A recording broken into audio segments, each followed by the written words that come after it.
Mathrubhumi news big impact. ശബരിമലയിലെ സ്വർണ്ണക്കൊള്ളയിൽ നിർണായക ഇടപെടലുമായി ഹൈക്കോടതി. കേസെടുത്ത് അന്വേഷണം നടത്താൻ കോടതി ഉത്തരവിട്ടിട്ടുണ്ട്. പ്രത്യേക അന്വേഷണ സംഘം കോടതിയുടെ മേൽനോട്ടത്തിലായിരിക്കും പ്രവർത്തിക്കുക. 6 ആഴ്ചയ്ക്കകം അന്വേഷണം പൂർത്തിയാക്കണം. ശബരിമലയിലും മാളികപ്പുറത്തും കോടതി അനുമതി കൂടാതെ അറ്റകുറ്റപ്പണി പാടില്ല എന്ന നിർദ്ദേശവും കോടതി നൽകിയിട്ടുണ്ട്. മാതൃഭൂമി ന്യൂസ് പുറത്തുവിട്ട വാർത്ത ശരിവെക്കുന്നതായിരുന്നു ഹൈക്കോടതിയിൽ വിജിലൻസ് സമർപ്പിച്ച റിപ്പോർട്ട്. എസ് രാഗൻ വിവരങ്ങളുമായി നമുക്കൊപ്പം കൊച്ചിയിൽ നിന്നും ആർ അനന്തകൃഷ്ണൻ തിരുവനന്തപുരത്ത് നിന്നും ചേരുന്നുണ്ട്. ആദ്യം രാഗിനിലേക്കാണ്. രാഗിൻ, ഇതുവരെ സ്വർണ്ണപ്പാളി വിവാദമായിരുന്നു. അത് കോടതി തന്നെയാണ് അവിടെ തട്ടിപ്പും ക്രമക്കേടും നടന്നു എന്ന് കണ്ടെത്തുന്നത്. തെളിവുകൾ ഇപ്പോൾ മുന്നോട്ട് വരികയാണ്. മോഷണം തന്നെ നടന്നിട്ടുണ്ട് എന്ന് ഹൈക്കോടതി ഇപ്പോൾ അടിവരയിടുകയാണ്. ഇനി ആരൊക്കെ പ്രവർത്തിച്ചു, ഇതിന് പിന്നിൽ എത്ര വലിയ തട്ടിപ്പാണ് നടന്നത്, ഇതൊക്കെ കണ്ടെത്തേണ്ടതുണ്ട്. ഇനി എങ്ങനെയായിരിക്കും മുന്നോട്ടുള്ള അന്വേഷണം രാഗിൻ? മോഷണത്തിനപ്പുറം സ്വർണ്ണ കൊള്ളയാണ് ഇവിടെ നടന്നിരിക്കുന്നത്. അതുമായി ബന്ധപ്പെട്ട വിശദാംശങ്ങളൊക്കെ തന്നെ മാതൃഭൂമി ന്യൂസ് കൃത്യമായിട്ടുള്ള ഇടവേളകളിൽ വാർത്തകളായി റിപ്പോർട്ടുകളായി നൽകിയിരുന്നു. അതിനു പിന്നാലെ ദേവസ്വം വിജിലൻസും ഇതുമായി ബന്ധപ്പെട്ട പരിശോധനകൾ നടത്തി അന്തിമ റിപ്പോർട്ട് കോടതിയിൽ നൽകി. ആ റിപ്പോർട്ടാണ് ഇന്ന് പ്രധാനമായും ഹൈക്കോടതിയുടെ പരിഗണനയ്ക്ക് വന്നത്. ആ റിപ്പോർട്ട് കോടതി പരിശോധിച്ച ശേഷമാണ് സുപ്രധാന ഇടപെടലുമായി ഒരു ഇടക്കാല ഉത്തരവ് വന്നിരിക്കുന്നത്. അതിൽ കോടതി പറയുന്നത് 6 ആഴ്ചയ്ക്കകം അന്വേഷണം പൂർത്തിയാക്കണം. 2 ആഴ്ച കൂടുമ്പോൾ അന്വേഷണ പുരോഗതി റിപ്പോർട്ട് മുദ്രവച്ച കോടതിക്ക് നൽകണം. കോടതി അത് പരിശോധിക്കും. അന്വേഷണ ഉദ്യോഗസ്ഥർ ബാധ്യതപ്പെടുന്നത് കോടതിയോട് മാത്രമാണ് എന്ന് പറഞ്ഞു. അതിന്റെ അർത്ഥം വളരെ കൃത്യവുമാണ്. ഇതുമായി ബന്ധപ്പെട്ട് രാഷ്ട്രീയ ഇടപെടൽ അല്ലെങ്കിൽ അത്തരം ചില പരാമർശങ്ങൾ, അത്തരം ചില വിമർശനങ്ങൾ അടക്കം ഉയർന്നു വരുന്നുണ്ട്. ഈ പശ്ചാത്തലത്തിൽ അതൊന്നുമല്ല ശ്രദ്ധിക്കേണ്ടത്, മറിച്ച് കൃത്യമായിട്ടുള്ള ഒരു അന്വേഷണം നടത്തി റിപ്പോർട്ട് നൽകുക എന്നതാണ് കോടതി അതിലൂടെ പറയാതെ പറഞ്ഞിരിക്കുന്നത്. ഇതോടൊപ്പം സംസ്ഥാന പോലീസ് മേധാവിയെ കക്ഷി ചേർത്തിട്ടുണ്ട്.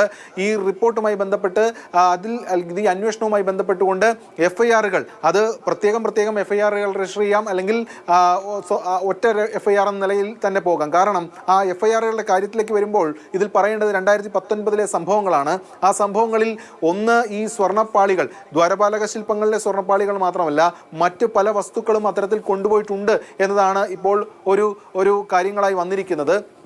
അതിൻ്റെ അടിസ്ഥാനത്തിൽ കൂടിയാണ് ഓരോ സംഭവങ്ങളിലും പ്രത്യേക FIR-കൾ വേണമെങ്കിൽ രജിസ്റ്റർ ചെയ്യാമെന്ന നിലപാട് കോടതി എടുത്തിരിക്കുന്നത്. എന്തായാലും സംഭവിച്ചത് ഇത്തരത്തിൽ ദേവസ്വം കമ്മീഷണറുടെ ഉത്തരവ് വരുന്നു.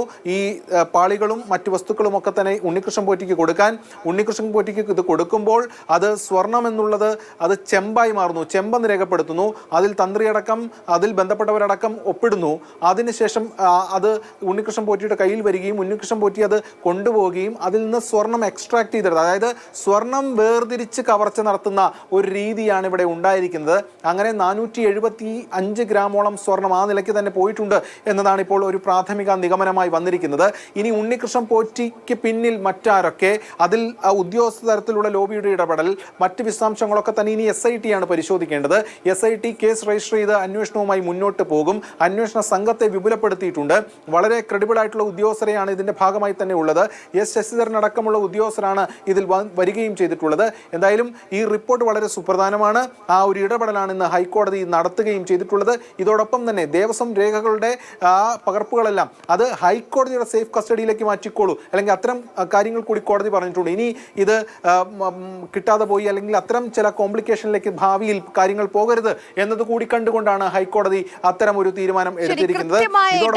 അന്വേഷണത്തിൽ മാത്രമല്ല, ഇനി ഇത്തരം സ്വർണ്ണക്കൊള്ള ഉണ്ടാകാതിരിക്കാൻ സന്നിധാനത്ത് അതിനുവേണ്ടിയുള്ള ഇടപെടൽ കൂടി കോടതിയുടെ ഭാഗത്ത് നിന്ന് വരുന്നുണ്ട്.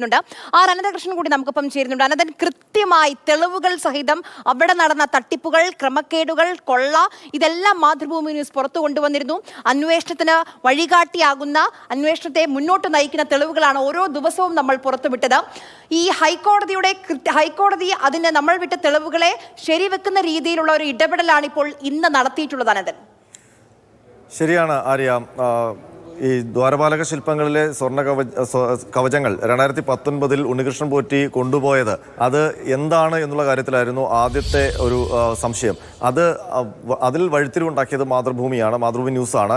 അതിന് ഇടയായത് 1998 സെപ്റ്റംബർ 4 മാതൃഭൂമി പത്രത്തിൽ പ്രസിദ്ധീകരിച്ച വാർത്ത തന്നെയാണ്.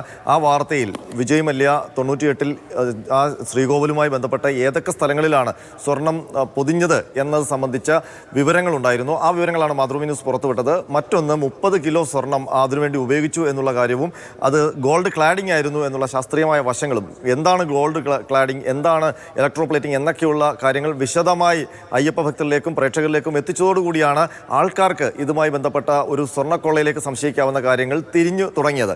തുടർന്ന് വന്ന തെളിവുകളെല്ലാം ഇവർ ഇത് കൊണ്ടുപോയത് ചെമ്പാണ് എന്ന് വരുത്തി തീർക്കാൻ ഇതുമായി ഈ കൊള്ളയ്ക്ക് കൂട്ടുനിന്നവരെല്ലാം ശ്രമിച്ചുകൊണ്ടിരുന്നപ്പോൾ അങ്ങനെ ചെമ്പല്ല അവിടെ ഉണ്ടായിരുന്നത് എന്ന് മാതൃഭൂമി ന്യൂസിൻ്റെ ദൃശ്യങ്ങളും മാതൃഭൂമി പത്രത്തിൻ്റെ ഓരോ കാലഘട്ടത്തിലെയും ചിത്രങ്ങളും വഴിത്തിരിവായി.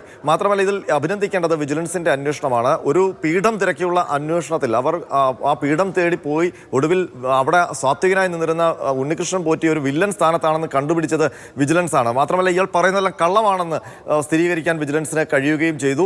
അതിഗംഭീരമായ അന്വേഷണമാണ് വിജിലൻസ് നടത്തിയത്. അവരിപ്പോൾ കോടതിയിൽ കൊടുത്തിരിക്കുന്ന റിപ്പോർട്ട് അതിൻ്റെ ഒരു രത്നചുരുക്കം ഇതാണ്. ശബരിമല ക്ഷേത്രത്തിലെ, നേരത്തെ രാഗൻ പറഞ്ഞതുപോലെ, സ്വർണ്ണാഭരണങ്ങൾ അല്ലെങ്കിൽ സ്വർണ്ണ സ്വത്ത് അത് കൊള്ളയടിക്കപ്പെട്ടു. അപ്പോൾ 2019 മുതൽ ഇതുമായി ബന്ധപ്പെട്ട ആസൂത്രണങ്ങൾ നടത്തി എന്നുള്ള തെളിവുകൾ കൂടിയാണ് മാതൃഭൂമി ന്യൂസ് പുറത്തുവിട്ടത്. അതിന് കാരണമായത് മാതൃഭൂമി പത്ര ഈ ചിത്രങ്ങളൊക്കെ ഉൾപ്പെടെ അതിനൊപ്പം ഇത് ചെമ്പാക്കി മാറ്റാനുള്ള രേഖ പുറത്തുവിട്ടു. പിന്നീട് 2024 ഇതിൻ്റെ ഇടപാടുകൾ പിന്നെയും നടന്നു. 2025 കൊണ്ടുപോകുന്നതിന് മുൻപ് തന്നെ വീണ്ടും ഇത് എടുത്തുകൊണ്ട് പോകാനുള്ള ശ്രമങ്ങൾ നടന്നു. അന്നും ഇത് രേഖയിൽ ചെമ്പാണ് എന്നൊക്കെയുള്ള രസകരമായ വസ്തുതകൾ കൂടി പൊതുസമൂഹത്തിന് മുന്നിലെത്താൻ മാതൃഭൂമി ന്യൂസിന് കഴിഞ്ഞു എന്നുള്ളതാണ് ഇതിൽ ശ്രദ്ധേയമായ കാര്യം. ഏതായാലും ഇനി വരാൻ പോകുന്നത് ഗംഭീരമായ ഒരു അന്വേഷണമാണ്. അത് കോടതിയുടെ പൂർണ്ണമായ മേൽനോട്ടത്തിലാണ്. ഇപ്പോൾ അല്പസമയത്തിനകം ദേവസ്വം വിജിലൻസ് SP സുനിൽകുമാർ പരാതി DGPക്ക്, സംസ്ഥാന പോലീസ് മേധാവിക്ക് ഇപ്പോൾ പോലീസ് ആസ്ഥാനത്തെത്തി കൈമാറുകയാണ്. ആ പരാതി ലഭിക്കുന്നതോടുകൂടി ഔദ്യോഗികമായ SITയുടെ അന്വേഷണം ആരംഭിക്കുകയാണ്. FIR രജിസ്റ്റർ ചെയ്യും. നേരത്തെ രാഗൻ സൂചിപ്പിച്ചതുപോലെ കോടതിയുടെ നിർദ്ദേശമുണ്ട്. അതിൽ എങ്ങനെയൊക്കെയാണ്, കാരണം ഒരു ദ്വാരപാലക ശില്പങ്ങളിലെ പാളികൾ മോഷണം പോയതുമായി ബന്ധപ്പെട്ട അന്വേഷണം ഇപ്പോൾ എത്തി നിൽക്കുന്നത് വിവിധ സ്വത്തുകളുടെ അപഹരണത്തിലാണ്. അതിൽ വാതിൽപ്പാളിയും കട്ടളയും പോയിട്ടുണ്ട്. അതൊക്കെയാണ് ഏറ്റവും ഗുരുതരമായ കാര്യം. മാത്രമല്ല, ഇനിയൊന്നും പോകാതിരിക്കാൻ കൃത്യമായ നിർദ്ദേശം കൂടി കോടതി നൽകുകയാണ് അനന്തൻ. തീർച്ചയായിട്ടും പോകാതിരിക്കാനുള്ള നിർദ്ദേശം കൊടുക്കുന്നുണ്ട്. കാരണം അവിടെ മാളികപ്പുറത്തും സന്നിധാനത്തും എന്ത് കാര്യങ്ങൾ ചെയ്യണമെങ്കിലും ഇനി കോടതി അറിയണം എന്നുള്ള കർശനമായ ഒരു സംവിധാനം കൂടി അവിടെ ഏർപ്പെടുത്തുകയാണ്. അതിനൊപ്പം തന്നെ കോടതി ഈ അന്വേഷണത്തിൽ ഒരു പക്ഷേ സമീപകാലത്തൊന്നും ഒരു ക്രിമിനൽ പ്രൊസീജിയർ പ്രകാരമുള്ള അന്വേഷണത്തിൽ ഇങ്ങനെ കോടതി ഫുൾ കൺട്രോളിൽ നിൽക്കുന്ന ഒരു സംഘം ഉണ്ടായിട്ടില്ല എന്ന് പറയാം. കാരണം സാധാരണഗതിയിൽ സർക്കാരാണ് അന്വേഷണ സംഘത്തെ തീരുമാനിച്ചു കൊടുക്കുന്നത്. ഇത് കോടതി തന്നെ ഉദ്യോഗസ്ഥരെ തിരഞ്ഞെടുക്കുന്നു.